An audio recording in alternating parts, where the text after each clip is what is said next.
Aminoglicosídeos. Os aminoglicosídeos são antibióticos extremamente antigos, né? São obtidos a partir de fungos, né? Então, os aminoglicosídeos podem ser obtidos naturalmente ou podem ser semissintéticos, né? Modificados, e são produtos obtidos de fungos. Por quê?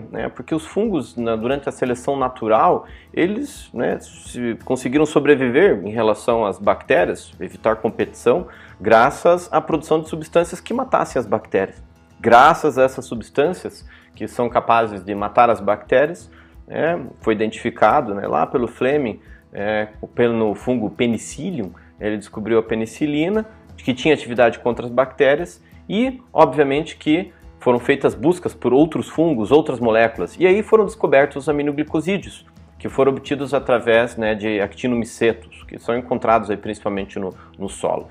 Então, os aminoglicosídeos são muito utilizados para o tratamento das infecções por bacilos gram-negativos. Tá? Embora a gentamicina, que seja o aminoglicosídeo, tenha ação contra o Staphylococcus aureus, os demais aminoglicosídeos são antibióticos com atividade para bacilos gram-negativos e a streptomicina e a micacina também têm atividade contra micobactérias, como por exemplo o Mycobacterium tuberculosis. Lembrar que a gentamicina ela é classificada como do grupo D na gestação, mas não existe nenhum estudo mostrando evidência de malformação fetal. Nem ficou a classificação, temos que utilizar. Qual que é o mecanismo de ação dos aminoglicosídeos? Então, eles apresentam atividade bactericida através da inibição da síntese proteica bacteriana, através da sua ligação ao ribossoma bacteriano na subunidade 30S.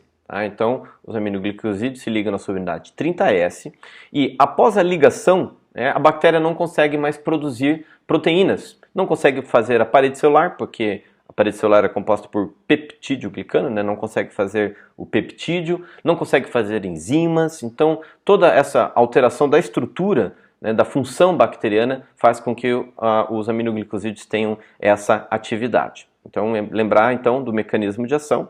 Tá? E obviamente quando a gente fala em mecanismo de ação, a gente já deve lembrar do quê?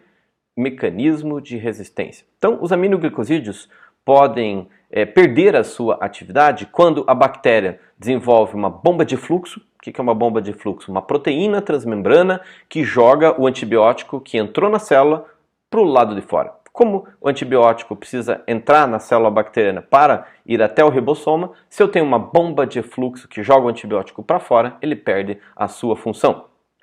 Outro mecanismo é enzimas que modifiquem o sítio de ação. Então, enzimas que fazem metilação, acetilação, fosforilação do ribossoma, fazem com que mude o sítio de ação e o antibiótico não consiga mais se ligar ao ribossoma. Esse é um mecanismo muito importante nos bacilos gram-negativos. E existem também outros mecanismos, como alteração da permeabilidade da membrana externa dos bacilos gram-negativos, faz com que o aminoglicosídeo não funcione. Isso é muito comum em pseudomonas.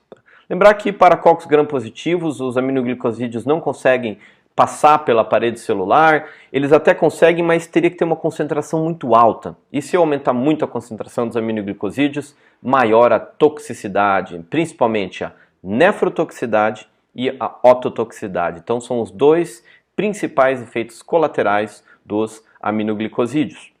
Lembrar que os aminoglicosídeos têm ainda algumas características importantes. Uma delas é efeito sinérgico com beta-lactâmicos. Então, quando eu preciso tratar uma infecção grave, principalmente a endocardite, por um tempo prolongado, eu posso adicionar o aminoglicosídeo. E ele tem o que a gente chama de efeito sinérgico. Efeito sinérgico nada mais é do que 1 mais 1 é igual a 3. Como assim? Eu dando beta-lactâmico eu tenho uma atividade. Eu dando aminoglicosídeo eu vou ter uma outra atividade. Quando eu combino os dois, a atividade ela é mais importante do que cada um somando. Então 1 mais 1 é igual a 2, e isso é um efeito aditivo. 1 mais 1 é igual a 3 é um efeito sinérgico. O efeito antibacteriano ele fica amplificado. Então isso é usado quando nós queremos tratar uma infecção grave, como por exemplo endocardite. Lembrando que isso não acontece sempre e deve ser usado com cautela, porque quanto mais medicação eu dou para o meu paciente, mais eventos adversos podem aparecer. Então tem que ter bastante cuidado nesse sentido. Quando a gente fala em farmacodinâmica, é importante lembrar que os aminoglicosídeos eles são concentração dependente. O que significa isso? Eu devo usar a maior dose possível, uma vez ao dia. Então eu não vou usar um aminoglicosídeo 3 vezes ao dia, 2 vezes ao dia. Eu vou pegar a dose por peso do paciente.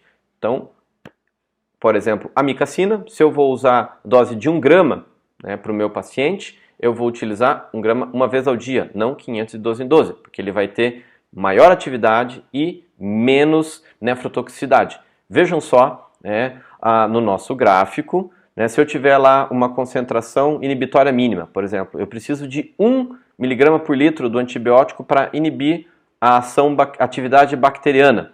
Tá? Eu preciso de uma concentração de 10 de aminoglicosídeo para que ele seja eficaz. Por isso que a gente tem que usar uma dose bem alta, uma vez ao dia, ao invés de fracionar. Se eu fracionar, eu não vou atingir essa concentração de pico, não vou conseguir 10 vezes a concentração inibitória mínima. E aí o meu aminoglicosídeo vai ter um efeito mais fraco, talvez até nem funcione. Então é importante lembrar disso. Os aminoglicosídeos não são absorvidos por via oral, só são utilizados na forma parenteral, intramuscular ou intravenosa. Também podem ser utilizados de forma intratecal, em via inalatória, mas a forma intramuscular e intravenosa são as apresentações mais comuns.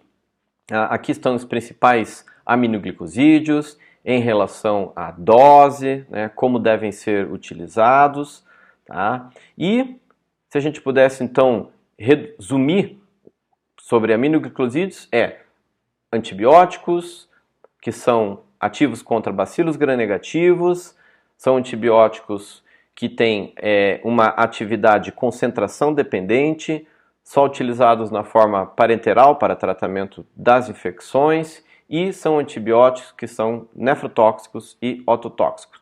Lembrar também, detalhezinho, que os aminoglicosídeos não devem ser utilizados em pacientes que têm problemas musculares, como por exemplo a miastenia graves, e eles também interagem potencializando os inibidores musculares, que fazem bloqueio musculares, aquelas drogas que são utilizadas em intubação dos pacientes ou em pacientes na UTI, certo?